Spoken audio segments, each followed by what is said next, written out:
हैं अलग अलग जगह से, ये कह रहे हैं कि महाराज जी, दीपक जी कह रहे हैं कि गांव, एक छोटे से गांव में शिक्षक हैं, पर महाराज जी बच्चों के संस्कार और भक्ति का उनको प्रेरणा दे सकें, इसके लिए हमें क्या करना होगा? क्योंकि एक शिक्षक ही है जो एक स्कूली शिक्षा के साथ साथ बच्चों का मार्गदर्शन भी कर सकता है, ताकि वो सत्कर्मी और संस्कारी भी हाँ, उनको बना आधुनिक सके। शिक्षा के साथ साथ आध्यात्मिक शिक्षा अब बड़ी दुर्लभ हो गई है, क्योंकि बच्चे सुनना नहीं चाहते, बच्चे मानना नहीं चाहते। अब जो मोबाइल शिक्षा दे रहा है, तो वो टीचर का सम्मान और टीचर की बातों पर ध्यान देना असंभव सा होता जा रहा है, असंभव सा होता जा रहा है। तो हमें लगता है कि अगर हम बच्चों को प्यार से, जो समझना चाहें, जो ना समझना चाहे उनकी बात तो अलग है, जो समझना चाहे तो बड़े महापुरुषों के चरित्र सुनाने चाहिए।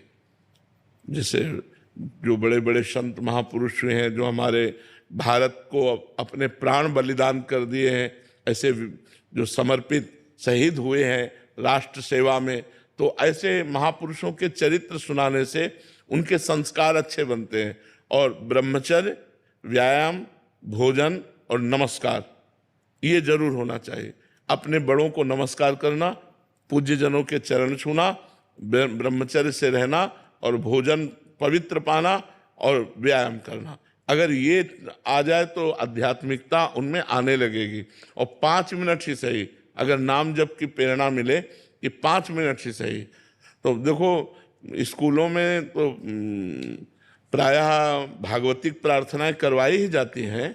हाँ, आज भी करवाई जाती है। हम लोग पहले, हे प्रभु आनंद दाता ज्ञान हमको दीजिए, शीघ्र सारे दुर्गुणों को दूर हमसे कीजिए, लीजिए हमको शरण में हम सदाचारी बने, ब्रह्मचारी धर्म रक्षक वीर व्रत। कितना बढ़िया है ये प्रार्थना, कितनी बढ़िया है। हम लोगों को पहले प्रार्थनाएं करवाई जाती थी। तो प्रार्थना है, कुछ वीर महापुरुषों के चरित्र हैं, बड़े महापुरुषों के चरित्र हैं, और दिनचर्या का संयम। कै बजे तुम्हें उठना है, कै बजे तुम्हें सोना है।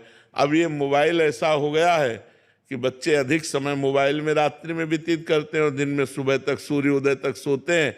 तो कोई उनकी मांगलिक दिनचर्या प्रातः काल वाली हो ही नहीं पाती है।